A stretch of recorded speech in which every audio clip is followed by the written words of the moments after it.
당신이 찾던 무서운 이야기 고비의 TV.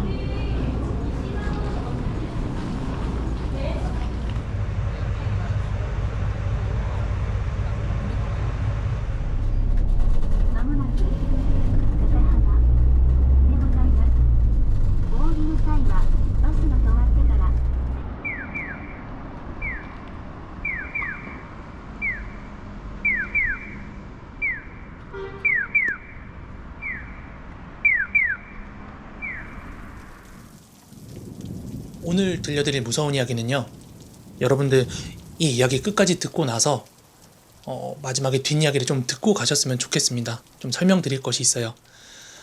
아무튼 이야기 바로 시작해 보도록 하겠습니다. 이 일을 겪었을 당시가 제가 전처랑 결혼 3년차에 접어들 때였고요. 지금처럼 뭐 유튜브 이런 거 할 때가 아니라 그냥 평범한 회사원이었습니다.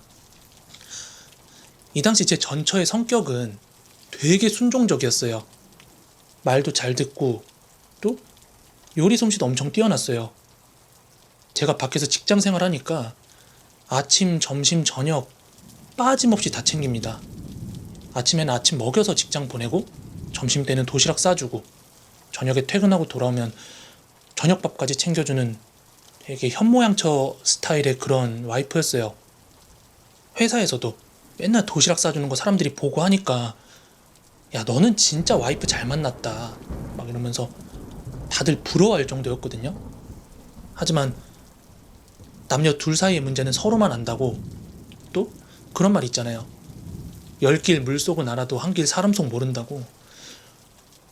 와이프가 그렇게 저한테 잘해줬음에도 불구하고 희한하게 제가 그때 권태로움을 엄청 느끼고 있었어요. 그래서 우리 회사에 여자 후배가 하나 있었는데 이 여자애랑 바람을 피우고 있었습니다.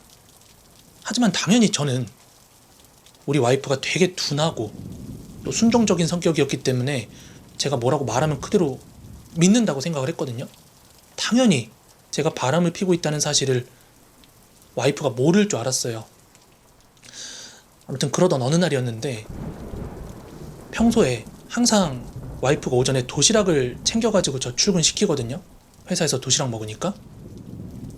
원래 제가 밥 먹을 때 간을 세게 안 먹어요. 근데 어느 날부턴가 밥이 진짜 이상할 정도로 간이 센 거예요. 엄청 짜요. 그냥 짠 게 아니라 얘가 뭐 소금을 실수로 들이부었나 싶을 정도로 밥이 너무 짜가지고 처음에는 걱정을 했어요. 와이프가 요즘 좀 안 좋은가? 이렇게 걱정을 하면서도 또 하루하루 지나는데 반찬도 반찬인데 밥도 막 설익어서 나오는 거예요, 도시락이. 이제 그러다 보니 제가 도둑이 제 발 저린다고, 야 이거 설마 와이프가 내가 후배랑 바람 피는 거 눈치챈 거 아니야? 이런 생각이 들더라고요. 저도 찔리는 구석이 있었기 때문에 이 도시락에 대해서는 와이프한테 왈가왈부하지 않았습니다. 그리고 며칠 뒤에 점심시간이었는데 와이프가 싸준 도시락 뚜껑을 열었어요.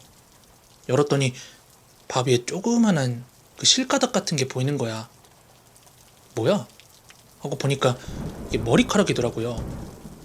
아니 뭐 머리카락이야 밥에 하나 빠질 수 있지 하고 이렇게 쭉 잡아당기는데 이게 쭉 늘어나면서 이 밥이 들어 올려지는데, 그렇잖아요? 한 가닥이면 이렇게 쭉 뽑히는데 밥이 들어 올려져. 뭐야? 이러고 밥을 헤쳐보니까 머리카락 뭉탱이가 밥에 비빔밥처럼 막 이렇게 안에 비벼져 있는 거예요. 이게 상식적으로 머리카락이 그렇게까진 빠질 수 없잖아, 일부러 넣지 않으면. 근데 그거 보는데 되게 막 구역이 납니다. 이때 같이 도시락 먹는 다른 동료들이 볼까봐 서둘러 화장실 가서 그 밥을 버리고 왔어요. 이제 퇴근하고 집에 돌아가서 웬만하면 말하고 싶지 않았는데 아내한테 조심스럽게 말을 걸었어요. 여보, 오늘 밥에 머리카락 조금 들어갔더라. 그렇게 조심스럽게 말을 꺼냈더니 설거지하던 아내가 쓱 뒤로 돌아서 가볍게 웃으면서 하는 말이 아 진짜 그랬어? 미안해. 내가 내일부터 도시락 제대로 싸줄게. 이러는 거예요. 너무 반응이 평온하고 일상적이라서 정말 얘가 실수였겠구나라고 생각을 했습니다. 단순하게 진짜로. 하지만 그 이후부터 점점 더 노골적으로 도시락이 이상해지기 시작하는 거예요. 예를 들어서 한날은 밥 뚜껑 열었는데 그 안에 생쌀이 들어있질 않나, 또 무슨 계란말이나 볶음 요리 같은 거 이렇게 먹다 보면 안에서 파리가 나와요. 그것도 한 마리가 아니라 여러 마리씩. 이거를 만들다 실수로 했다기엔 너무 노골적이잖아요. 모르고 했을 리는 없을 거 아니야. 그러다 보니 저는 와이프가 내가 바람피고 있는 걸 눈치챈 게 분명하다 라는 생각을 하면서 약간 기싸움을 한 거죠. 그런데 막상 집에 들어가면 제 와이셔츠도 다 다려놓고 자기 왔어? 이러면서 막 어깨도 주물러주고 되게 잘해요. 출근할 때 배웅까지 해주고. 아무튼 저는 그 도시락을 어떻게 먹을 수가 없으니까 이때부터는 확인도 안 하고 그냥 회사 가자마자 도시락 먹은 것처럼 막 수저로 막 밥 들쑤신 다음에 그냥 변기통에 버리고 편의점 가서 도시락 먹고, 아니면 이제 밖에 나가서 식당 가는 동료들이랑 같이 밥을 먹었죠. 여전히 와이프는 저한테 되게 잘했다는 거, 이 이중성에 제가 사실 바람을 피고 있는 입장이면서도 되게 소름이 돋더라고요. 뭐야, 밥은 그렇게 싸주면서 나한테 이렇게 잘하는 게 이상하다. 아무튼 그러던 어느 날이었어요. 이날은 아내가 출근하는데 유독 밝게 웃으면서 이제 도시락에 대해 얘기를 하는 거예요. 여보, 오늘은 여보 좋아하는 함박스테이크 특별하게 쌌으니까 꼭 끝까지 다 먹어. 알았지? 이러고 배웅을 해주더라고요. 일단 저는 평범하게 회사로 출근을 했고, 여느 날처럼 점심시간 되었습니다.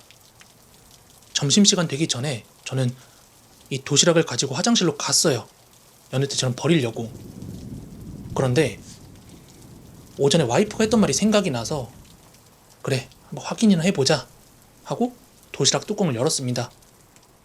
원래 평소에는 뭐가든지 맛이 어떤지 확인도 안 하고 다 버리기 일쑤였는데, 그러다 보니 맨날 그렇게 간이 안 맞는 건지 어쩌다가 그렇게 제대로 밥을 해준 적이 있었는지 그 체크도 못하고 있었거든요. 오늘은 이 함박스테이크가 냄새도 되게 좋고 딱 봐도 먹음직스러워 보이는 거예요. 그러다 보니까 뭐야, 이전에는 뭐 실수였던 거야, 나랑 기싸움이야 뭐야, 이렇게 혼돈되고 있었는데 그래, 일단 맛이나 한번 보자 하고 이 함박스테이크를 좀 한 점 떼가지고 입에 넣었어요. 입에 딱 처음 닿았을 때 그 첫 느낌은 되게 맛있다 라는 느낌이었는데, 이내 오물오물 함박스테이크를 씹는데 우둑 하면서 이게 뭐가 씹히는 거야. 뭐지? 하고 이렇게 뱉어보니까 손톱인 거예요. 너무 경악을 해가지고 젓가락 숟가락으로 스테이크를 막 이렇게 다져봤더니 안에 내가 볼 때는 이게 그날 자른 게 아니야, 모아놨던 것 같아요. 손톱 발톱을 고기랑 죄다 버무려 놨더라고요. 무슨 양파 다진 것 마냥 고기 반 양파 반처럼 고기 반 손톱 반이야. 너무 역해가지고 입에 있던 거 막 토하고 개어내고 난리가 났죠. 그리고 퇴근하고 집에 가자마자 밤에 아내한테 막 소리를 쳤어요. 야, 네 도시락에다가 도대체 뭔 짓거리라는 거야, 어? 이렇게 소리를 쳤는데 제 고함 소리에 와이프가 전혀 미동도 없이 이때 거실에서 TV 보고 있었거든요. 눈을 TV에다가 고정한 채 되게 낮고 차분한 목소리로 맛있었어? 이렇게 말하는 거예요. 그 너무 차가운 태도와 말투에 오히려 제가 소름이 돋아가지고 아무 말도 못하고 가만히 서 있었는데, 이내 와이프가 쓱 몸을 돌려서 저를 쳐다보더니 진짜 무표정한 표정으로 담담하게 이렇게라도 내 몸의 일부라도 먹여야 네가 돌아올 것 같았거든. 굳은 표정으로 담담히 이야기하더니 이내 그 거실 테이블에다가 뭐를 툭 던져요.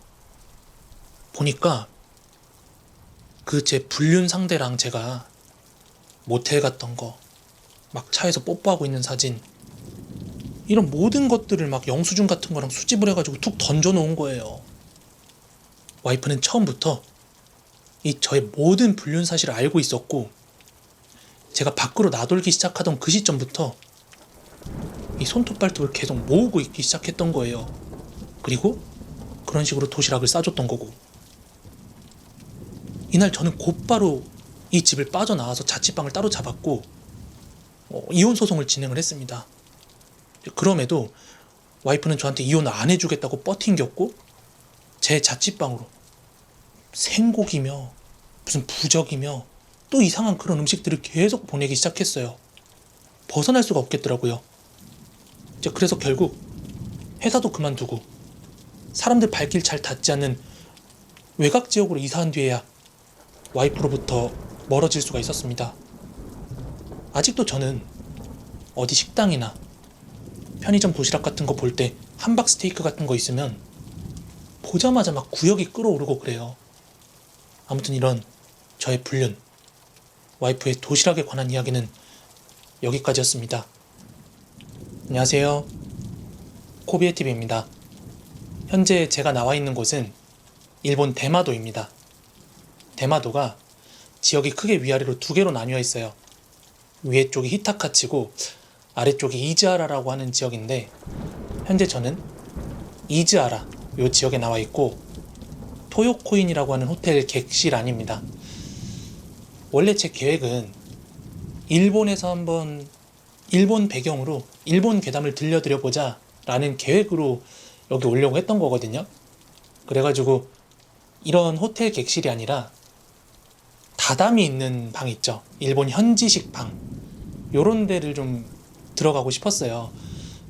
호텔이랑 민박집 이런 거 알아보다가 여기 좋겠다 하고 막 알아봤는데, 그런 방들은 그 방음이 하나도 안 된대요.